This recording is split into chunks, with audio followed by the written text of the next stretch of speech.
Cobalah belajar, ajari telinga kita untuk ikhlas. Ajari telinga kita untuk ikhlas. Apa maksud telinga kita untuk ikhlas? Maksudnya telinga kita ini belajar mendengar sesuatu itu karena Allah, bukan karena kita, bukan karena orang lain. Kalau karena kita hanya mau mendengar sesuatu yang menyenangkan hati kita. Kalau karena orang lain, kita mendengar orang-orang yang menurut kita respect. Menurut kita orangnya keren. Kalau misalnya orangnya kita sebel, kita nggak mau dengar. Tapi dengarlah karena Allah. Kalau karena Allah, asalkan itu kebaikan dan kebenaran, kita terima dari siapapun, dari musuh sekalipun. Apa kata Nabi? Terimalah kebaikan walaupun keluarnya dari mulut seorang budak Habasyah. Artinya, bukan karena siapa yang ngomong, bukan seperti apa ucapannya, tetapi intinya adalah kebaikan, dengarkan saja. Dan itu bukan mengkritik kita, itu justru sesuatu yang baik buat kita. Nahnu ahaqqu bihadza. Kaum muslimin lebih berhak menerima kebaikan ini daripada orang lain. Sehingga terima kebaikan itu dari siapapun. Enggak boleh sombong. Jangan sampai kita mengingkari kebenaran dan kebaikan hanya gara-gara kebenaran dan kebaikan itu keluar dari orang yang menurut kita lebih rendah daripada kita. Jangan sampai kita menolak suatu kebaikan hanya gara-gara kebaikan itu ditampakkan oleh orang yang menurut kita enggak baik. Menurut kita enggak baik, padahal belum tentu menurut Allah kayak gitu. Jangan sampai seorang istri menolak nasihat dari suaminya yang menurut istrinya, suaminya belum menjadi seorang suami yang soleh. Jangan sampai seorang suami menolak kebaikan dari istrinya karena hanya berpikir istrinya belum taat kepada suaminya. Terimalah kebaikan dari siapapun, bahkan dari mulut seorang budak Habasyah atau dari musuh sekalipun. Budak Habasyah itu agamanya bukan agama Islam. Bukan agama Islam, budak pula dan bukan orang Arab. Jadi secara status sosial di masyarakat Arab itu jauh beda dengan orang Arab, Quraisy, Ahlul Bait. Tetapi tetap diterima yang namanya kebaikan dari siapapun juga. Kita belajar dari semua orang, kita menerima kritik dari semua orang. Gak ada cerita saya seorang guru maka saya gak boleh dikritik oleh muridnya. Bahkan seorang nabi pun dikritik oleh para sahabat dan beliau gak marah. Siapa sahabat yang pernah mengkritik nabi? Habis-habisan kritiknya. Umar masuk Islamnya belakangan lagi tuh. Kalau Abu Bakar masih mending, kalau Khadijah masih mending. Ini Umar yang masuk Islamnya tuh setelah Nabi berdoa lama baru masuk Islam. Yang di masa jahiliyahnya pernah minum khamar, dosanya macam-macam. Kritik Nabi, ya Rasulullah, keras suaranya di depan Nabi. Sampai Allah sendiri yang menurunkan ayat, ya ayyuhalladzina amanu la tarfa'u aswatakum fawqa sautin nabi. Janganlah kalian mengangkat suara kalian di hadapan Rasul melebihi suara Rasul. Tapi Rasul gak marah. Allah yang mengajari mereka etika, tetapi Rasul gak jadi baper gara-gara itu. Kenapa? Karena kalau itu emang niatnya baik, Umar berpendapat bukan karena marah ke Rasul. Umar berpendapat walaupun dia gak setuju dengan Rasul, itu pasti karena Allah. Umar setuju dan gak setuju, itu karena Allah. Kenapa? Karena Umar itu zahir dan batinnya sama. Zahir dan batinnya sama. Kalau dia zahir nggak setuju karena Allah, berarti batinnya juga gitu. Nggak ada munafik dalam, nggak ada dzi wajhain, tidak ada bermuka dua di dalam diri Umar bin Khattab. Dia orangnya terus terang gitu. Sehingga Rasulullah paham banget karakter Umar. Umar mah karena dia nggak setuju, pasti nggak setujunya karena Allah, bukan karena dia nggak enak sama saya, karena dia ada masalah sama saya enggak. Pernah Umar dengan Abu Bakar tuh kayak gitu. Abu Bakar ngangkat ngusulin sesuatu, Umar bilang menurut saya nggak kayak gitu ya Rasul. Baper Abu Bakar. Tersinggung, gak easy going. Akhirnya Abu Bakar bilang, Umar, kamu kayaknya senang banget beda sama saya, kata Abu Bakar. Kata Umar, enggak, saya emang kayak gini pendapat saya, tapi kamu selalu membantah saya, gak pernah sama pendapat kita. Ramai itu di depan Rasulullah. Akhirnya turun lagi ayat, ya ayyuhalladzina amanu la tarfa'u aswatakum. Jangan lagi kalian bersuara keras di depan Nabi. Bertaubat lagi. Pernah ngalamin kayak gitu juga sahabat. Insaniyatus sahabah, sisi-sisi manusiawinya para sahabat. Tapi ketika mereka udah paham, Umar pernah dikritik lebih keras dari ini, tapi nggak sampai membawa perasaan. Ketika Umar jadi Amirul Mukminin, khalifah, presiden, bayangin yang mengkritiknya seorang mantan budak, Bilal bin Rabah.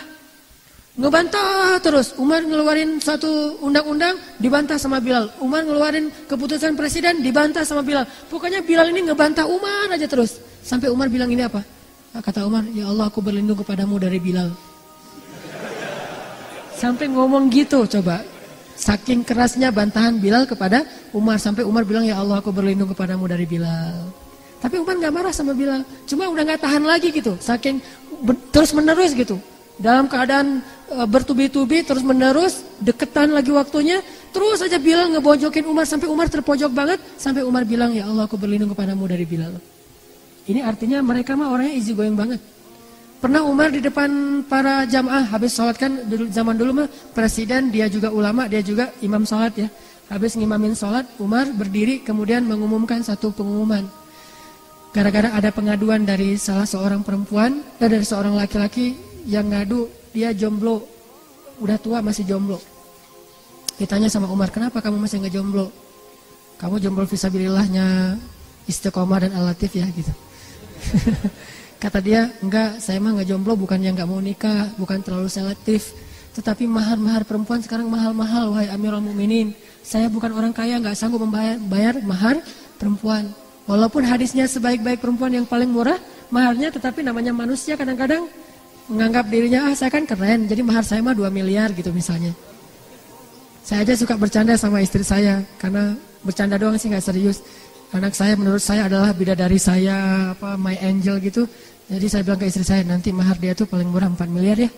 Saya 3 miliar, kamu setengah miliar, dia setengah miliar, jadi saya dapat 3 miliar gitu-gitu. Jadi dicandain, maharnya mahal-mahal. Kalau teman-teman pergi ke Mesir, orang Mesir itu rata-rata nikahnya di atas 35 tahun. Kenapa? Sukses dulu baru bisa nikah, saking mahalnya mahar orang Mesir. Makanya saya nggak punya istri orang Mesir. Maharnya mahal banget. Apa maharnya? Harus punya 1 bungalow, mobil, kemudian emasnya itu sampai ditaruh dari ujung pergelangan tangan tuh sampai di siku tangan. Penuh berapa kilogram, setengah kilo. Ngadulah nih seorang sahabat ke Umar, ya Amirul Mukminin, sekarang maharnya terlalu mahal dan segala macam, saya tidak bisa menikah. Akhirnya Umar menjadi marah, karena dia presiden ya tinggal ngubah hukum aja. Ketika dia selesai sholat dia katakan, wahai kaum muslimin, mulai sekarang saya akan buat peraturan bahwa mahar tidak boleh melebihi sekian dinar. Siapa yang selama ini maharnya sudah melebihi sekian aturan yang saya buat, maka kembalikanlah kepada laki-laki yang membayar mahar. Sebutlah misalnya 1 dinar. Siapa yang selama ini dapat mahar lebih dari 1 dinar, maka dia kembalikan sisanya kepada suaminya atau laki-lakinya. Seorang sahabiat mengangkat tangan, perempuan, dari belakang, dan itu kelihatan. Artinya masjidnya masih belum ada pembatas. Baru ada pembatas masjid di zaman masjid dalam Islam itu akhir-akhir ini. Dulu di zaman Rasul, di zaman sahabat, nggak ada pembatas laki-laki dan perempuan, hanya perempuan agak belakangan, biar beda dengan laki-laki. Lalu dia mengangkat tangan. Umar mengatakan, ada apa? Dia mengatakan, ya Amirul Mukminin, bagaimana engkau akan mengatakan sesuatu yang bertolak belakang dengan Al-Quran? Gimana maksud kamu? Allah berfirman dalam Al-Quran, setelah kamu memberikan mahar kepada istri-istrimu, janganlah kamu mengambil lagi mahar itu dengan jalan apapun. Inginkah kamu mengambil api neraka ke dalam perutmu? Akhirnya dimarahin sama perempuan itu. Apa kata Umar? Banyak orang yang lebih fakih daripada Umar bin Khattab. Coba, nggak baper kan? Easy going kan? Banyak orang yang lebih ngerti agama daripada saya. Ya udah, saya tarik lagi, nggak jadi peraturannya. Coba, presiden coba, bisa kayak gitu. Namanya kebenaran, terima aja. Kalau emang kita salah, kenapa kita mau gaya-gayaan? Ngakuin aja kesalahan kita. Udah, akhirnya tarik lagi peraturannya, nggak jadi. Sesungguhnya siapa yang memurahkan mahar, maka itu baik. Yang sudah mahal ya udahlah gitu. Jadi kayak gitu peraturannya. Jadi nggak tegas gitu peraturannya. Awalnya tegas banget, tiba-tiba jadi toleran. Siapa yang memurahkan maharnya, maka dia itu kebaikan. Siapa yang mahal, itu mah terserah. Sampai kayak gitu. Terjadi lagi di zaman Abdullah bin Mas'ud. Mungkin sebagian ibu-ibu udah pernah dengar ceritanya. Ada seorang sahabat, saya lupa namanya. Dan kalaupun saya ingat mungkin gak perlu disebutkan juga namanya, karena ini salah satu adegan yang lucu. Ada seorang sahabat jadi kayak gubernur gitu di sebuah wilayah Islam. Namanya dulu mungkin masih sedikit ulama, jadi dia gubernur, dia ulama juga. Masyarakat minta fatwa kepada gubernur. Datang kepada gubernur, Pak, saya mau minta fatwa. Seorang laki-laki dengan istrinya. Fatwa apa? Gini Pak, saya itu minum susu istri saya, kata dia. Terus gimana nih status saya sebagai suami? Apakah jadi terputus sehingga saya jadi anak susu dari istri saya? Coba gitu pertanyaannya. Ini pertanyaan fikih ya, ini bukan vulgar. Emang kayak gitu ceritanya. Saya minum susu istri saya, sehingga apakah dengan demikian saya sudah menjadi anak susuan? Kalau jadi anak susuan kan berarti saya udah nggak jadi suami dia lagi, jadi anak susuan. Beda statusnya gitu. Sahabat ini bingung. Akhirnya dia, oh iya, kalau gitu kamu udah jadi anak susuan dia, berarti kalian sudah cerai nih, udah nggak bisa lagi. Kalian jadi ibu dan anak. Oh gitu ya? Ya gitu. Kayak seorang ustadz ditanya nggak tahu dalilnya, asal jawab aja gitu. Udah ya gitu. Akhirnya karena udah dibilang kayak gitu, dia pulang dengan sedih suami istri. Ya kita mah jadi anak sama ibu ya gitu. Masih mending saya kan adik kakak, ini mah anak ibu. Statusnya lebih pahit lagi tuh, itu udah sakit banget tuh statusnya. Sakitnya tuh di mana-mana gitu. Ngelihat istrinya, dulu manggilnya Yayang, Bebeb apalah istilahnya ya. Sekarang manggilnya Bu, Yana gitu. Gak enak banget tuh, gara-gara salah fatwa. Udah difatwain gitu, akhirnya pulang sedih, udah nggak bisa lagi apa-apain, bukan lagi suami istri, udah sedih banget. Tiba-tiba berita ini terdengar ke seorang sahabat di Madinah, dia ahli Al-Quran namanya Abdullah bin Mas'ud, yang hafal 1 juz hanya dengan sekali dengar langsung hafal. Ilmunya banyak banget, Abdullah bin Mas'ud. Abdullah bin Mas'ud mendengar ini langsung mengatakan, Innalillahi wa inna ilaihi raji'un. Ini musibah. Langsung dia pergi ke negeri itu, dia memperbaiki keadaan di sana. Dia langsung datang ke gubernurnya, apa yang sudah kamu fatwakan? Kata dia, emang masalahnya apa? Ada yang bertanya, katanya ibu susu dan segala macam. Ya emang kayak gitu. Nah mana dalil kamu?